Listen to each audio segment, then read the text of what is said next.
પલાળવાની કે સૂકવવાની ઝંઝટ વગર સૌરાષ્ટ્રની ફેમસ ડાયમંડ ખારી સિંગ માર્કેટ જેવો કલર, ટેક્સચર અને ટેસ્ટ માત્ર 15 જ મિનિટમાં આ રીતે ઘરે બનાવો. હેલો ફ્રેન્ડ્સ, સુપર મેજિક રસોઈમાં મિત્રો હું આપણું સ્વાગત કરું છું. આજે હું આપણે ડાયમંડ ખારી સિંગની રેસીપી તમારી સાથે શેર કરું છું. ગમે તો લાઈક કરજો, શેર કરજો અને નવા મિત્રો સબસ્ક્રાઈબ કરવાનું ના ભૂલતા. બાજુમાં રહેલ બેલ આઇકનને પણ પ્રેસ કરજો, જેથી કરીને લેટેસ્ટ વિડીયોની માહિતી ડેઈલી મળતી રહે. અને બાજુમાં રહેલ હાઈપ બટનને પણ પ્રેસ કરી દેજો, જેથી કરીને અમને લોકોને અમુક પોઈન્ટ્સ મળતા હોય છે. તો મિત્રો, આજે આપણે જે ડાયમંડ ખારી સિંગ બનાવશું ને, એને આપણે પલાળવાની કે સૂકવવાની ઝંઝટ વગર 15 જ મિનિટમાં આ સિંગ તમારે ઘરે માર્કેટ જેવી તૈયાર થઈ જશે.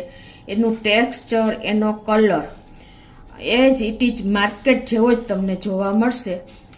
અને આ જે આપણે સૌરાષ્ટ્રની ફેમસ ડાયમંડ સિંગ માર્કેટમાં મળે છે, જે માર્કેટમાં લેવા જાય તો બહુ કોસ્ટલી પડે છે, પણ તમે જો ઘરે બનાવશો ને આ સિંગ તો તમને અડધા ભાવમાં પડશે. અને એવું જ ટેક્સચર ને એવું જ ક્રન્ચીનેસ ને એવો જ ટેસ્ટ આવશે. તો ચાલો આપણે બનાવવાનું ચાલુ કરીએ. તો અત્યારે હું 2 કપની તમને બતાવું છું, જે વજનમાં 250 ગ્રામ હોય છે.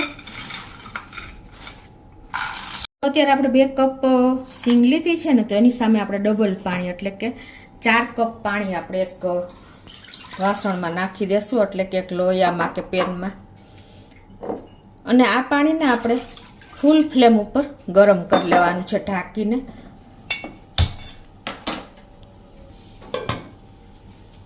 તો આપણું પાણી પણ ફૂલ ફ્લેમે ગરમ થઈ ગયું છે. અને હવે જે આપણે આ 2 કપ સિંગ લીધી છે ને એમાં નાખી દેશું. અને આને આપણે 5 મિનિટ જ ઢાંકીને થવા દેવાની છે ફૂલ ફ્લેમે જ. તો 5 મિનિટ થઈ ગઈ છે. આપણે જો આ સિંગને પાણીમાં ઉકાળવા મૂકીને એને 5 મિનિટથી વધારે આપણે નથી ઉકાળવાની, ખાસ નોટ કરજો. અને હવે ગેસ બંધ કરી દઉં છું. અને આ સિંગને આપણે આ રીતે જ ઝારામાં લઈ લેશું બધી. આપણે જો અત્યારે સિંગનો કલર તમને ખ્યાલ આવી જતો હશે કે એકદમ વ્હાઈટ દાણો રહ્યો છે. આપણી સિંગ લાલ નથી થઈ. એનું કારણ તમને ખ્યાલ આવ્યો કે આપણે બાફવામાં બિલકુલ મીઠું નથી નાખ્યું. અમે મીઠું નાખ્યું હોત ને તો આવો કલર એનો જળવાઈ ન રહેત, વ્હાઈટ કલર જુઓ.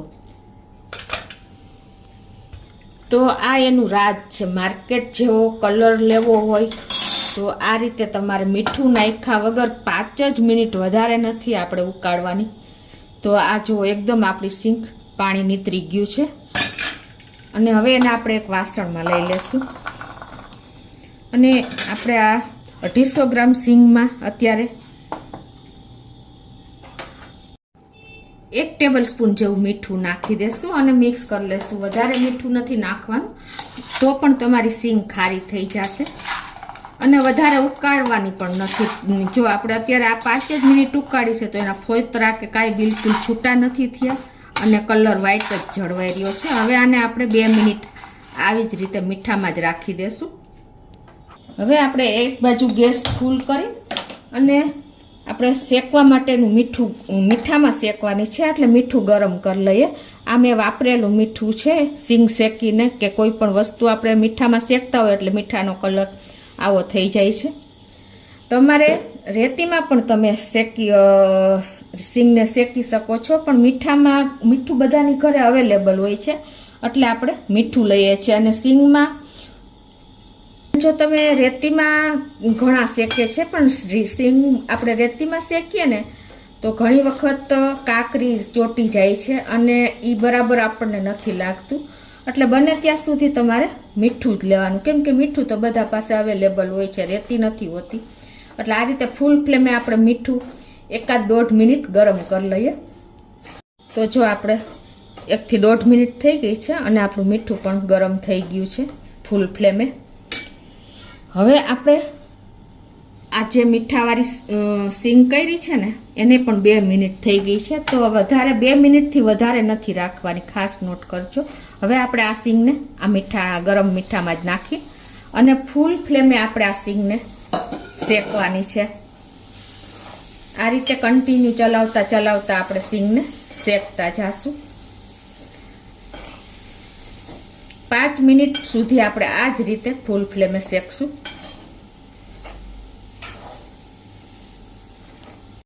તો આ રીતે જો આપણે ફૂલ ફ્લેમ ઉપર 5 મિનિટ હલાવતા જ રહ્યા છીએ. અને હવે મીડિયમ ફ્લેમ કરી નાખવાની છે આપણે ગેસની 5 મિનિટ શેક્યા પછી ફૂલ ફ્લેમે. અને પાછું આપણે 5 મિનિટ કન્ટિન્યુ મીડિયમ ફ્લેમ ઉપર હલાવતા શેકશું.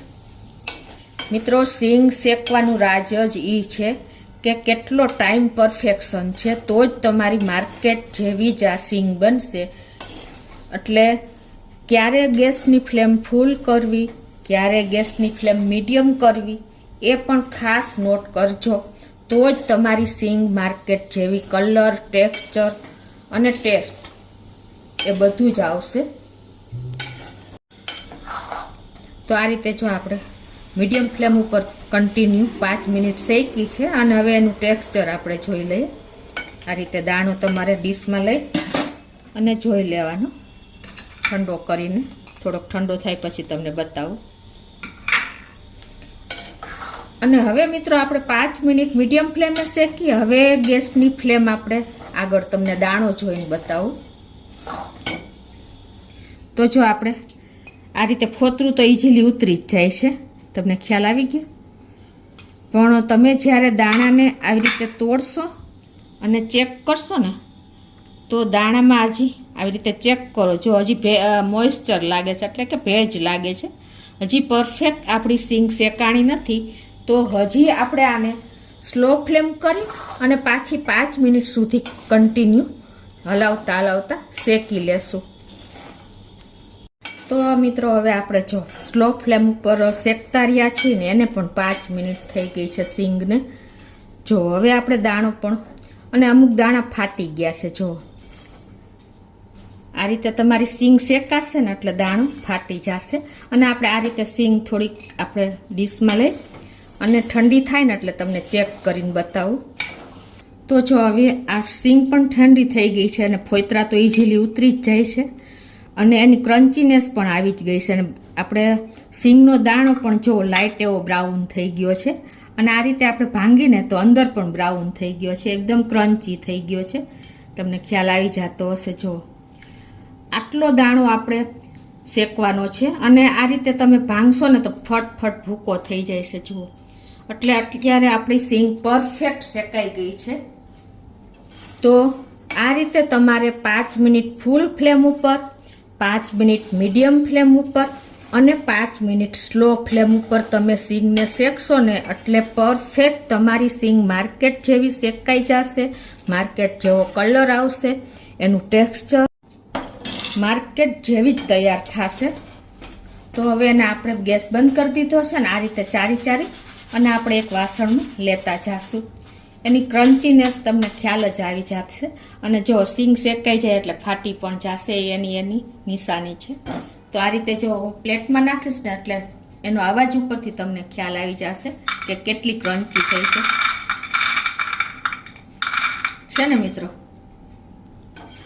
અને એનો કલર પણ તમે જોઈ શકો છો કે પરફેક્ટ બાર જેવો જ કલર આવ્યો છે. આ રીતે આપણે સૌરાષ્ટ્રની ફેમસ ડાયમંડ સીંગ તમે ઘરે ઇઝીલી કોઈ પણ જાતની ઝંઝટ વગર બનાવી શકો છો. તો હવે આપણે આ સીંગને ઠંડી થવા દઈએ. તો આપણી સીંગ પણ ઠંડી થઈ ગઈ છે. તો તમને એક આમ ખ્યાલ મેં તમને બતાવી દીધું કેટલી ક્રન્ચી થઈ છે ને. એ તો જો છે ને એકદમ ક્રન્ચી છે. અને તમને દાણો પણ બતાવી દો, અડા ભેગો જ જોવો, ફોતરી તો ઉતરી જ જાય છે, પ્લસ અંદરથી પણ લાઇટ બ્રાઉન થઈ ગયો છે. અને તમે આ રીતે કરશો ને તો ભૂકો થઈ જાય છે. જો છે ને મિત્રો, એકદમ સરસ આપણા દાણા શેકાઈ ગયા છે.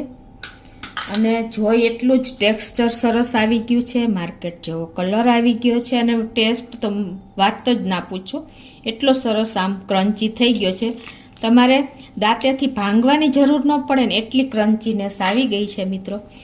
તો એક વખત ચોક્કસ આ રીતે સિંગને પલાળવાની કે સૂકવવાની ઝંઝટ વગર એકદમ ઇઝીલી 15 જ મિનિટમાં સૌરાષ્ટ્રની ફેમસ આપણે ડાયમંડ સિંગ જે માર્કેટમાં બને છે ને એ જ ટાઈપની આપણે આજે ઘરે બનાવી છે. તો ચોક્કસ એક વખત ટ્રાય કરજો. તો હવે આપણે આ સિંગને એકદમ ક્રન્ચી રાખવા માટે તમારે આ રીતે એરટાઈટ બરણીમાં ભરી લેવાની છે. તો આ તમે એન્ડ સુધી એન્જોય કરી શકશો ને એટલી ક્રન્ચી રહેશે એરટાઈટ બરણીમાં ભરશો તો મિત્રો ચોક્કસ તમે એક વખત આ રીતે ઘરે ડાયમંડ સિંગ બનાવવાની ટ્રાય કરજો અને મને કોમેન્ટ બોક્સમાં જણાવજો કે તમારી સિંગ કેવી બની. મિત્રો ગમે તો લાઈક કરજો, શેર કરજો અને નવા મિત્રો સબસ્ક્રાઈબ કરવાનું બિલકુલ ના ભૂલતા.